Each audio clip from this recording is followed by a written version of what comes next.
आज 14/4/2025 को झारखंड रांची के कई जगहों पर डॉक्टर भीमराव अंबेडकर जयंती मनाया जा रहा है।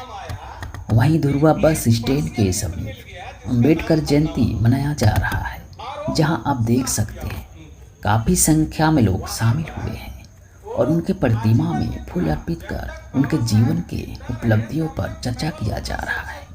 आप देख सकते हैं, तो चलिए आगे चलते हैं। कामगारों के काम के कोई घंटे निश्चित नहीं थे। 10 घंटे 12 घंटे एक दिन में जब उनसे काम लिया जाता था, तब वही पहले व्यक्ति थे।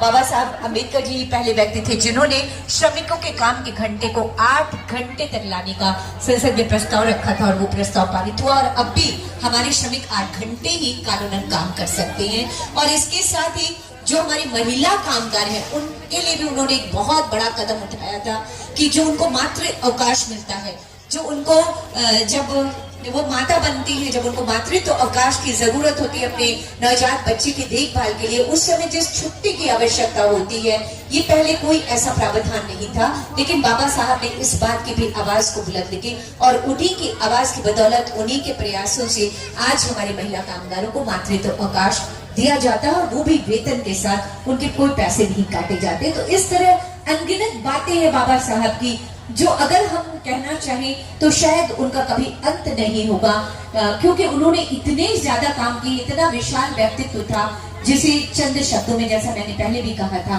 हम नहीं बांट सकते। लेकिन फिर भी आज ये अवसर है कि हम विचारों को एक दूसरे के बीच और आपके बीच ला सके और विचारों की इसी कड़ी को आगे बढ़ाते हुए अब मैं आमंत्रण देना चाहती हूँ जिला अभियंता आदरणीय श्री गुप्तेश्वर राम जी की उपस्थिति हमारे बीच है। अब मैं निवेदन करती हूँ सर आपसे क्या पाए और अपने विचारों।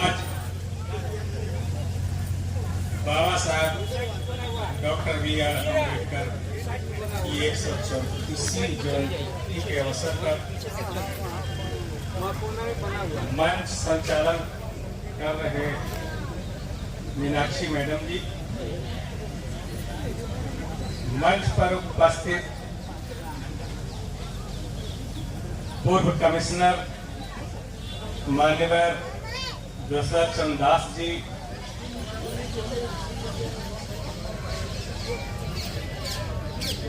कार्मिक विभाग में अभी सेवानिवृत्ति के बाद भी कार्य कर रहे हमारे वरिष्ठ पदाधिकारी मान्यवर सुधीर रंजन जी, बौद्ध विहार सोसाइटी के अध्यक्ष मान्यवर हरेंद्र किशोर जी, बौद्ध विहार सोसाइटी के सचिव विजय कुमार जी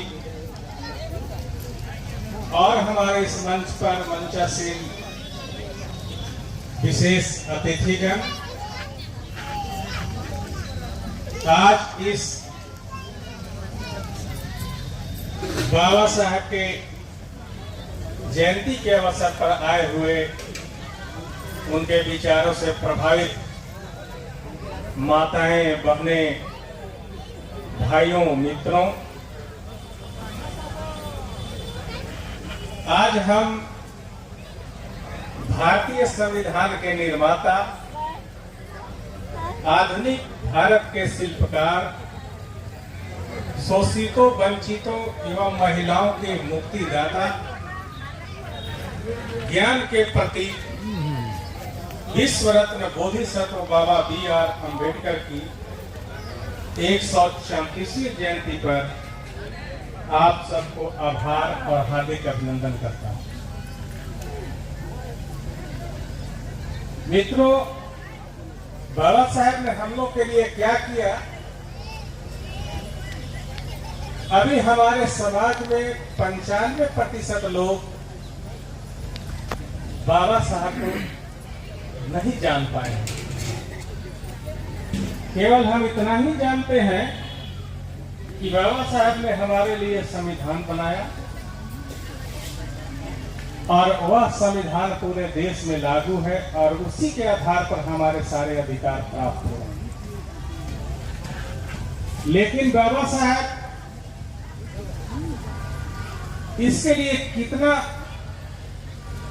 संघर्ष किया, कितना यातनाएं झेली, जब आप उनके जीवन के अंदर घुसेंगे तब आपको पता चलेगा कि बाबा साहब एक सामान्य मानव नहीं थे, बल्कि वो दलितों, शोषितों, वंचितों, जो इस देश में अधिकार से वंचित वर्ग था, उसके लिए एक मसीहा के रूप में अवतरित हो गया। बाबा साहब का जन्म 14 अप्रैल 1891 में हुआ, जैसा बहुत से मित्रों ने आपको बताया, और वह स्थान था महू, मध्य प्रदेश में वो जगह है महू। और उनके फादर का नाम रामजी सकपाल था, जो ब्रिटिश गवर्नमेंट के सेना में सूबेदार थे। उनके दादा भी ब्रिटिश गवर्नमेंट में सेना में थे, इसलिए उनके पिताजी भी सेना में थे। और बाबा साहब रामजी सकपाल के 14वें संतान थे, सबसे अंतिम संतान 14वें। आप इसी से आकलन कर सकते हैं कि बाबा साहब जब 3 साल के थे तो उनके पिताजी का सेवानिवृत्ति हो गया था। अंतिम संतान थे, 3 साल मात्र उनकी सेवा बची थी उनके फादर का, और उस समय बाबा साहब 3 साल के।